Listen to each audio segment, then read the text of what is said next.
Namaskar. Hello and welcome to PGurus channel. I'm your host Sree Iyer. Joining me is Sriram Seshadri and let's first welcome him. Sriram ji, namaskar and welcome to PGurus channel. How are you? Sir, namaskaram. I am doing well.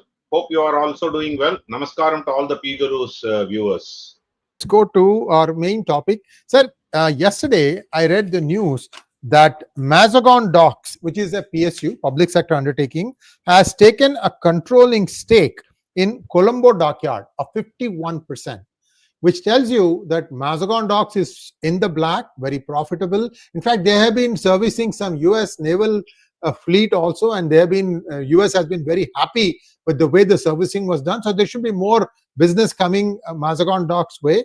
That tells us that at least one, so I'm just giving you black and white proof here, at least one PSU is eminently profitable. ONGC has never been unprofitable to the best of my knowledge. Right. So there are many PSUs that are done well, and now with all the Atmanirbharta in defense, I would expect organizations like HAL and so on also to be very, very profitable. Sir, tell us the story of what happened to the PSUs since Modi came to power. Okay. See, for quite some time, I think starting from Manmohan Singh being a finance minister in Narasimha government, there was a consistent push for divestiture or disinvestment of public sector undertakings, which is in a rightly so manner, because it is a white elephant, consuming all the public taxpayers' money through some ministries or directly from the budget. They have been consuming significant amount of public tax money, but not generating any return or wealth.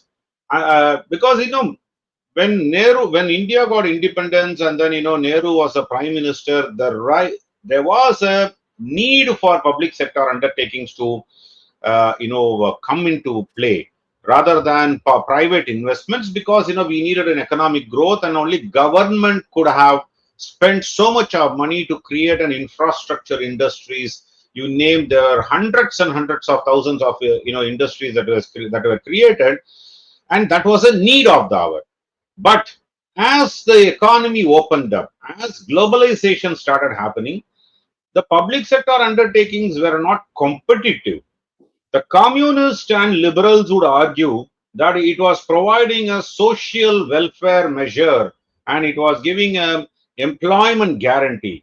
Trust me, that's the worst ever argument one can have for the for sustaining the public sector undertakings. So hence, a profitable public sector undertakings were listed. For example, Life Insurance Corporation (LIC) was listed in the stock market.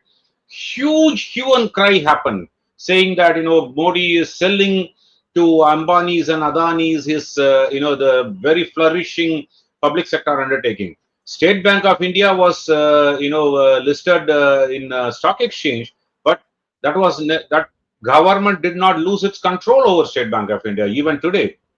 Likewise, only I think 5% of LIC's stock, or I don't know, maybe 10% of its capital was offloaded into the stock market. I may be wrong as to which percentage, but and then LIC is still under government control.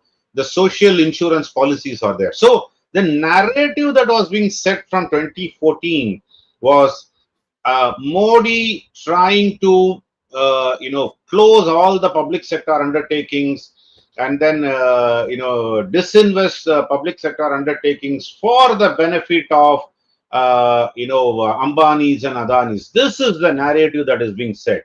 So I want to just bust that myth, and also to say that this is one of the indicators of how the economy has been performing. In spite of COVID, India is the only economy which is still walking on its own foot since the COVID. No other major economies have been able to do that, and India was the only country. Even in the year of COVID, we have had a GDP growth at that point in time. So what was the reason? So let me start talking about, and I think this is 𝗤𝗏𝗏 𝗏𝗏𝗏, a private brokerage firm, did an analysis, and then I want to give that credit to them that they have done this. Actually, the public sector undertaking, the valuation or the market capitalization or the wealth that it created as of March 2020 was just 12 crores. Sorry, 12 lakh crores. And then as of June 2025, it has grown to 69 lakh crores. So the market, the wealth creation of nearly 57 lakh crore additional wealth had been created in the last 5 years, which is somewhere around equivalent to Sree Iyer Ji, about 20% every year. I think 23%, 36% CAGR, if I'm not wrong. But a rough calculations, if we do that, I think 20% growth each year that it has it has accumulated. And of course, the PSU banks have been a forefront in driving this particular wealth creation. But it is not only the banks or public sector banks. But what are the factors I think people should understand? One of the reason I wanted to pick up this in the show, Sree Iyer Ji, is we have been talking politics for last several weeks, and this is very important. And to me, concentrated economics is politics. The definition of politics, concentrated economics is politics, because economy and politics cannot be separated. Both go hand in hand. That is why I always call myself as a political and economic analyst, because I cannot take economy out of politics in my mind. I may be wrong, and then few people will have a different opinion about it, and hence I wanted to bring this news to the people. So what happened actually? I would talk about 3 or 4 factors that contributed. There could be many. The balance sheet improvements. So before 2014, there were a double balance sheet, dual balance sheet concept that existed for in the PSU banks. So after Nirmala Sitharaman took over, and after the exit, actually Raghuram Rajan actually talked about it when he was the governor of RBI too, but he couldn't execute it because of political compulsions. But at least he talked about it a lot when he was governor of RBI. But post 2014, the correction to the balance sheet happened significantly. The dual balance sheet was taken out, so the NPAs were brought in into the balance sheet. It was not kept as a separate item, but it was brought in. And then currently the net NPA is less than around 1.2% or less than 1.5%, which is a very, very healthy. We are about 7 or 8%. It has now brought down to 1.1%. People will say that, oh, you gave a you just waived off all these loans. It is not waiver. It is only a balance sheet adjustment that you just put it into doubtful debts, and then recovery process still happens. Okay, that is a significant one. Then policy changes, policy tailwinds, which actually something like sector specific initiatives, Make in India initiatives, increased defense spending, governmental reforms of ease of doing business, and several supportive policies, and a structural boost that is given to the sectors like the PSUs. Several PSU banks were merged to become a conglomerate of banking institutions. It is not just a 26, 27 PSU banks. It is merged to 4 or 5 conglomerate of PSU banks. I think all these put together have given a growth point. Then structural growth, I talked about BFSI a lot, but more importantly, capital goods and infrastructure sector, the government's initiative towards infrastructure spend. I think the 𝗥𝗘𝗙𝗥𝗡 scheme, where $111 trillion of investment in 5 years. These are some of the long-term policies that the government put together in creating an infrastructure growth. Yes, sir. Is it 111 trillion or 111 billion, sir? Trillion sounds a big number. 111 lakh crores. Oh, lakh crores. Okay. 111 lakh crores. Okay. So I always find it difficult to convert crores into the Indian denomination to billions and trillions. So you are very well versed in trillions, but it is 111 lakh crores. Then defense infrastructure. Defense and infrastructure is a main reasons why. Because see, normally the economic activity of individual spend. So you and I spend on a normal 100 rupees. The economic activity is normally about 1.2 times, which is 120 rupees of economic activity. Same thing, if you spend on a capital good, then it is about 2 times the economic activity. But if the government is spending, and that too on infrastructure, the economic activity will be 7 to 8 times. So if they spend a 1 lakh crore, then 8 lakh crores of the economic activity would happen. So that is the reason why Modi went after infrastructure development and defense spending, and streamlined the power grid through the policies, and then he brought in the power grid management, which started showing a lot of profit. Of course, finally the governance and efficiency. What was lacking in public sector undertaking was lack of governance, lack of accountability, and efficiency in doing the business. Lot of changes that were happening. So the return on equity was significantly. I'm going to just call out 5 companies. We talked about Hindustan Aeronautics in defense, State Bank of India and BFSI, Bharat Electricals in defense and electronics, Power Grid Corporation under infrastructure, and Coal India under mining and infrastructure. So all these are just 5 examples that I want to give, Sree Iyerji, but not these are not the only 5 elements. So what I'm trying to say is, PSU once, which was just consuming the taxpayer money, is now turned around and then is delivering value. Many of the PSUs were disinvested, like Air India was disinvested, which was actually eating into several times package has to be given for reviving that 30,000 crores, 50,000 crores worth of SOPs had to be given for reviving that. But it was good that it was disinvested and then sold to private entities. So in short, effective and efficient governance and management of public sector undertaking is what is needed, and they need to compete in the free trade.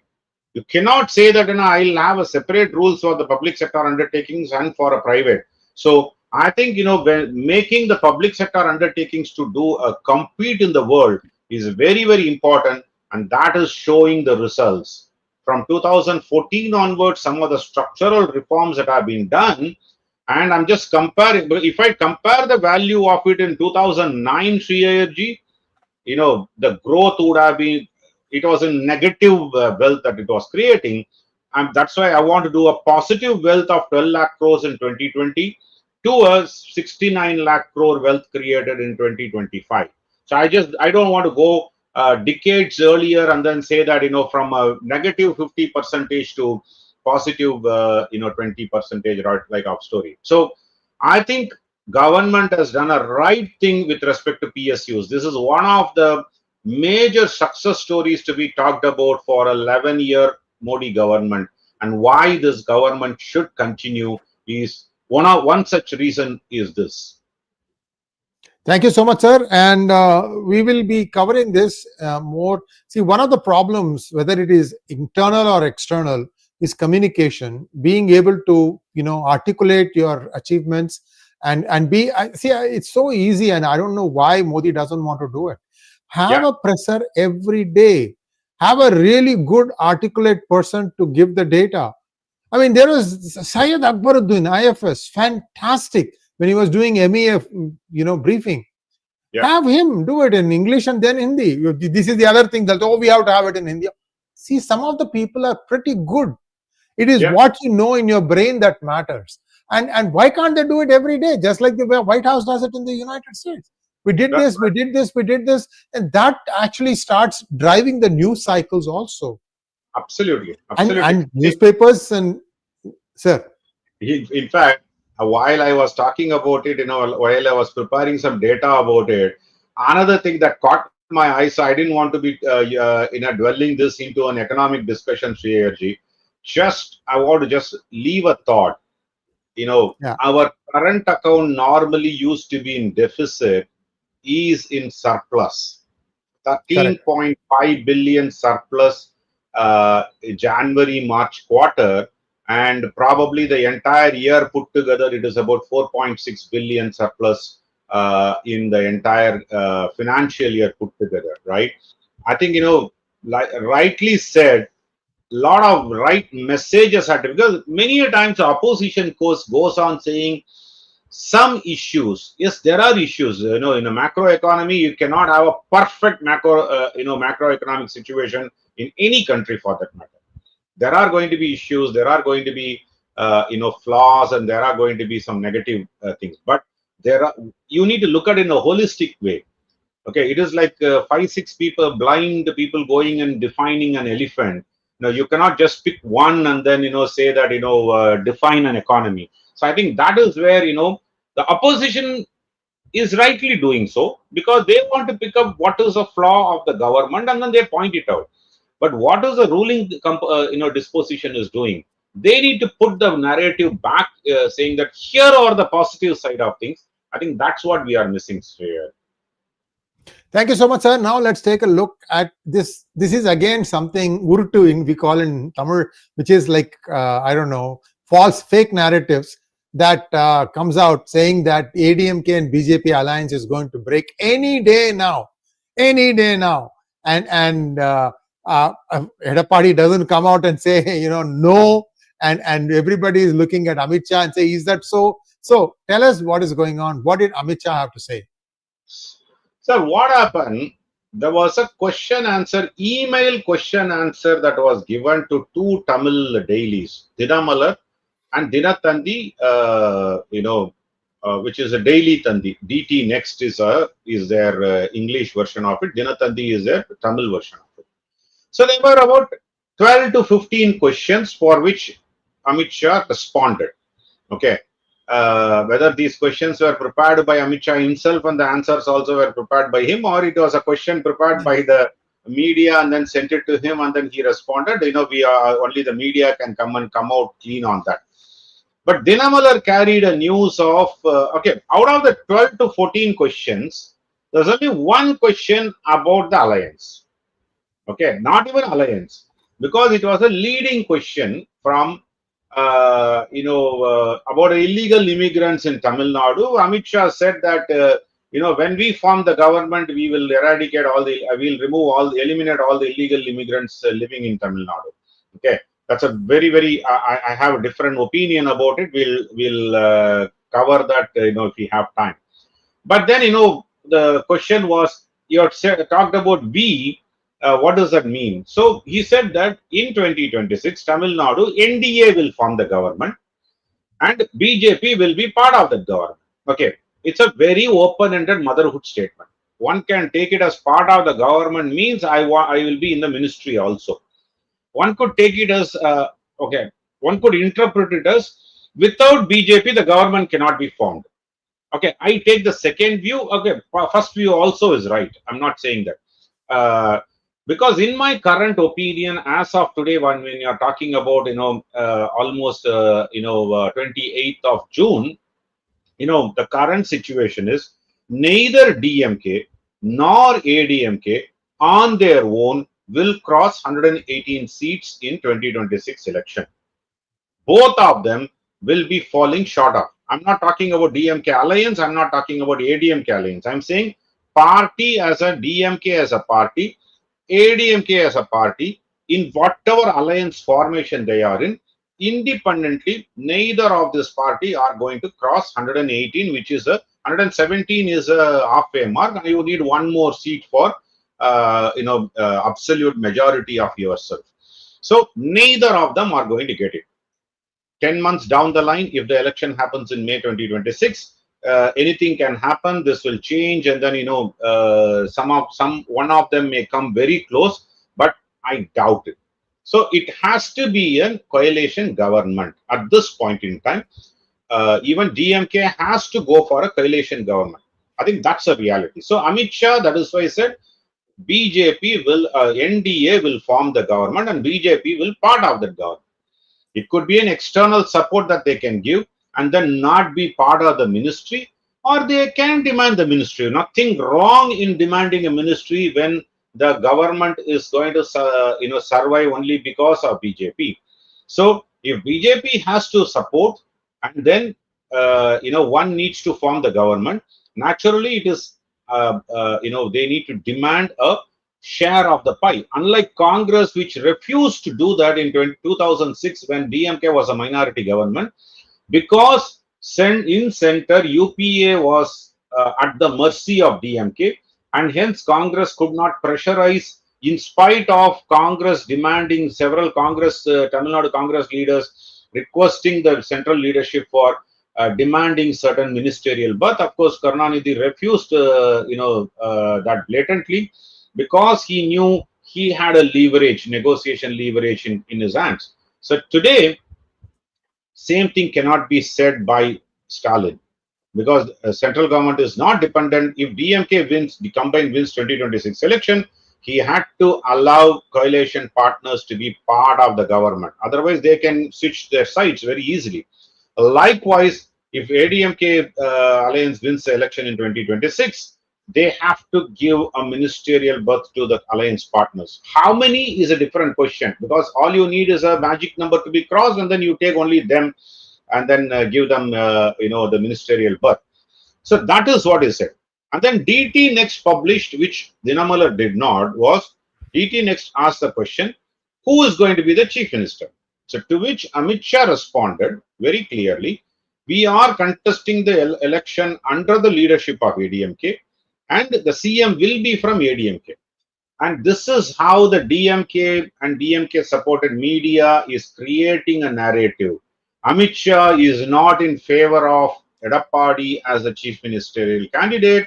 They are trying to create a divide in between the alliance, and Amit Shah is not in favor of this alliance. In fact, I too have that opinion. Under one circumstances, Sree Iyerji. In case Varahi for BJP did a survey, and then they found that TVK may have about a 12% vote share.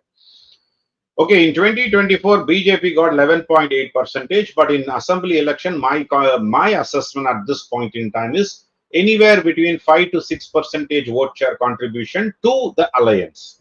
Okay, that is what would be the. But that's across the board, across the state. Across the state, 5 to 6% is the contribution of BJP to the alliance.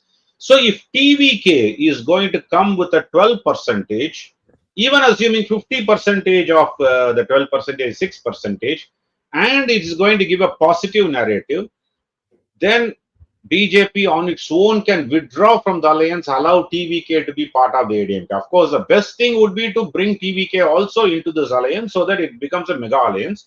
But political calculation wise, if Amit Shah thinks that the only aim and goal is to defeat DMK in 2026, which rightly so, I think in Tamil I will talk about it at length, Sree Iyerji, because I want to talk about why I am supporting this ADMK alliance while I didn't favor that in 2024, my point of view, I'll talk about it at length. So, yeah, at this juncture, if Amit Shah feels or BJP feels walking out of withdrawing from this alliance and then enable 𝗣𝗑𝗙 to move away from DMK alliance, get TVK into the ADMK alliance, with all these through that enable a DMK defeat, I think it is not a wrong strategy in my opinion.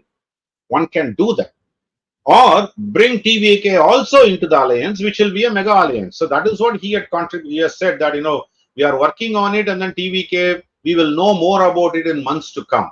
So he just left it open-ended. So the divide is not there in the ADMK BJP alliance, but if strategically BJP withdrawing from an ADMK alliance is better for the state, and then if BJP thinks that way, they can withdraw. Nothing wrong in that, because as I said, fundamental goal in 2026 is to defeat DMK. I think that's a fundamental goal. I'll elaborate on that in Tamil program, sir. Thank you so much, sir. We have a few questions now. Let's go through them. Manov-san wants to know, Sreeji, when will you be doing video on Mamdani? This is not in syllabus. Actually, I've already done a shorts. Please take a look at it. It got released at 2 p.m. And I think that's all we have. Sriramji, take a break for a few minutes. We'll be back again in Tamil at 10:15 a.m. IST. Thank you so much, sir. Namaskaram.